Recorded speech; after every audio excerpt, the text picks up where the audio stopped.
नमस्कार, स्वागत है आपका और आपके साथ मैं हूं आर.एस. अवस्थी। हमारे देश में किस तरह से धर्मांतरण की फैक्ट्रियां चल रही हैं, छांगुर से लेकर आगरा तक, ये पूरे देश ने देखा। और ये सिर्फ धर्मांतरण का मामला नहीं बल्कि ये सीधा आंतरिक हमला है। और कब तक चुप बैठेंगे हम, और कब तक हमारे देश के नेता सियासी नफा और नुकसान सोच कर कुछ बोलेंगे, और कब तक ये देश की बेटियां, ये मासूम लड़कियां इन धर्मांतरण माफियाओं का शिकार बनती रहेंगी।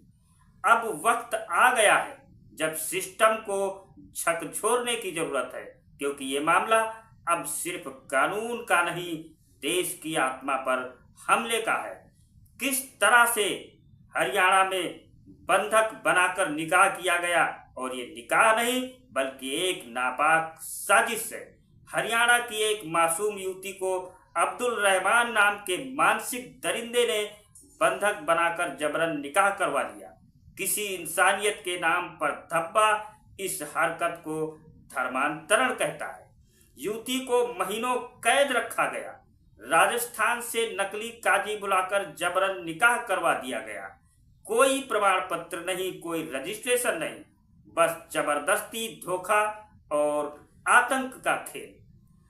इस पूरे नेटवर्क की गंभीरता का अंदाजा आप इसी बात से लगा सकते हैं कि अब एनआईए यानी राष्ट्रीय जांच एजेंसी को जांच में उतरना पड़ा। सीधा सा मतलब है कि इस गिरोह के तार अंतरराष्ट्रीय और आतंकी नेटवर्क से जुड़ते नजर आ रहे हैं। कब तक सहेंगे ये जहर? अब्दुल रहमान की रिमांड और सच्चाई बाहर आएगी।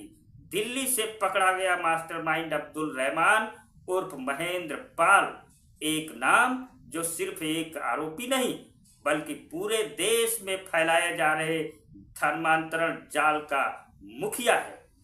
अब 10 दिन की पुलिस रिमांड मिली और पूरा देश चाहता है कि इस रिमांड में हर वो नाम, हर वो फंडिंग, हर वो साजिश सामने आए जो पर्दे के पीछे से मुस्कुरा रही थी।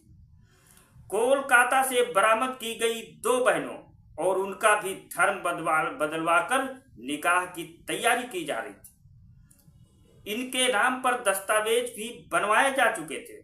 मतलब पूरा प्रोसेस बना रखा था इस गैंग ने। क्या यही सहिष्णुता है? क्या यही धर्मनिरपेक्षता है? क्या इसी आजादी के नाम पर बेटियों को सौंप देंगे इन नरपिशाचों के हवाले? फंडिंग, फर्जी दस्तावेज, विदेशी कनेक्शन, और हम अब तक खामोश।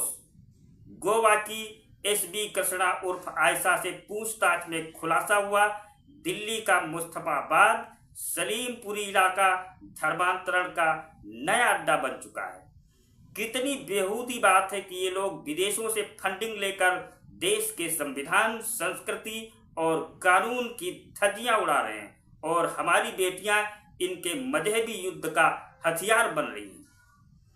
अब्दुल रहमान के घर से धर्मांतरण से जुड़ी जो किताबें बरामद हुई है, उनका सीधा लिंक कलीम सिद्दीकी से जुड़ता है, जो पहले ही धर्मांतरण के गुनाह में उम्र कैद की सजा काट रहा है। तो क्या अब धर्मांतरण की यूनिवर्सिटियां भी चल रही हैं देश में?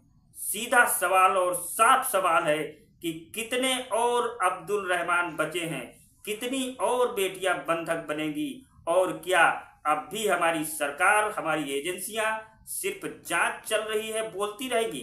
अब वक्त आ गया है जवाब का, कार्यवाही का और न्याय का, वरना एक दिन ये गिरोह देश की जड़ों तक को खोखला कर देंगे और देश भर में जहर खोल देंगे। अगर आप भी इस सच्चाई से सहमत हैं तो इसे आगे बढ़ाएं। चुप रहना अब अपराध है, धर्मांतरण नहीं, ये राष्ट्र विरोध है।